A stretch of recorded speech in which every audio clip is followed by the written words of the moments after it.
Il y a une différence entre un addict, on est accro à la nourriture, quelqu'un qui est addict à la nourriture, par exemple, quand il va arriver à un buffet, ok, non, je vais vous donner un autre exemple. Une personne qui est accro à la nourriture, c'est-à-dire qu'en fait, c'est un petit peu comme une drogue. Il a besoin de sa dose tous les jours, d'accord? Cette personne-là, si vous l'invitez à un buffet, d'accord?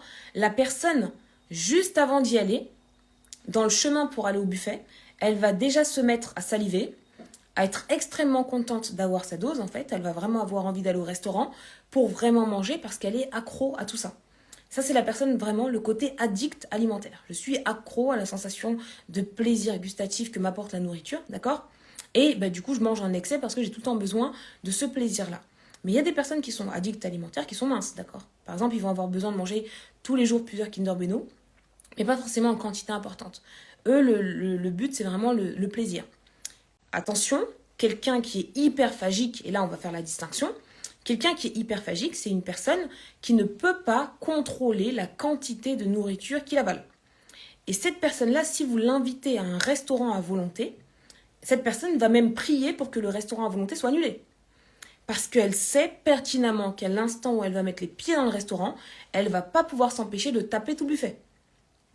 Et les personnes hyperphagiques, généralement, ils regrettent tellement leur crise qu'au quotidien, ils essaient de limiter l'exposition au maximum. C'est des personnes qui vont essayer de s'empêcher d'acheter des gâteaux quand ils font des courses, qui vont s'empêcher d'aller dans des endroits où il y a beaucoup de nourriture, parce que justement, la vue de la nourriture leur crée une perte de contrôle.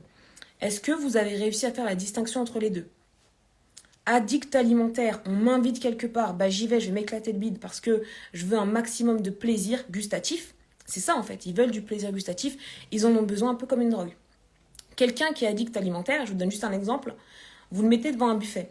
Si cette personne est sur le point de se servir, par exemple, je vous dis n'importe quoi, une part de gâteau ou quoi que ce soit, et vous l'empêchez, vous la retenez de prendre son gâteau, elle est capable de vous mettre une patate. Parce que c'est sa dose en fait.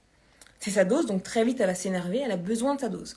C'est le côté addictif. Et ça ne se traite pas du tout pareil en thérapie. D'accord? La personne hyperphagique, elle a des crises, elle ne sait pas pourquoi elle a besoin sans cesse de manger jusqu'à dilater son estomac. Et quand on l'invite quelque part, c'est une angoisse.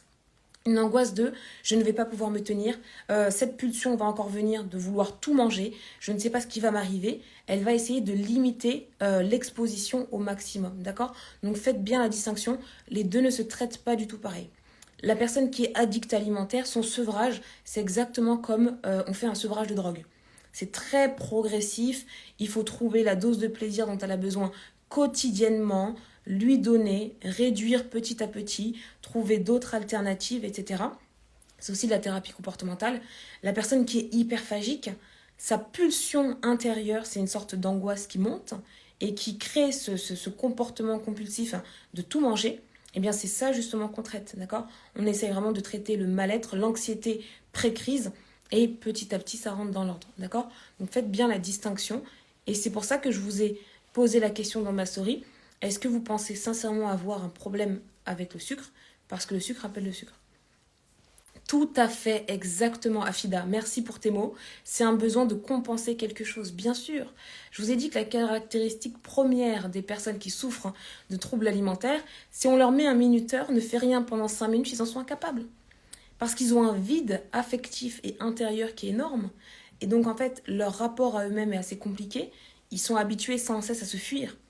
Ils se fuient, donc en fait dans leur quotidien, ça va être compensé par une suractivité. C'est souvent des personnes qui vont travailler énormément ou être extrêmement dévouées à leur famille, leurs enfants, tout sauf eux, malheureusement, et toujours ce rapport à la nourriture.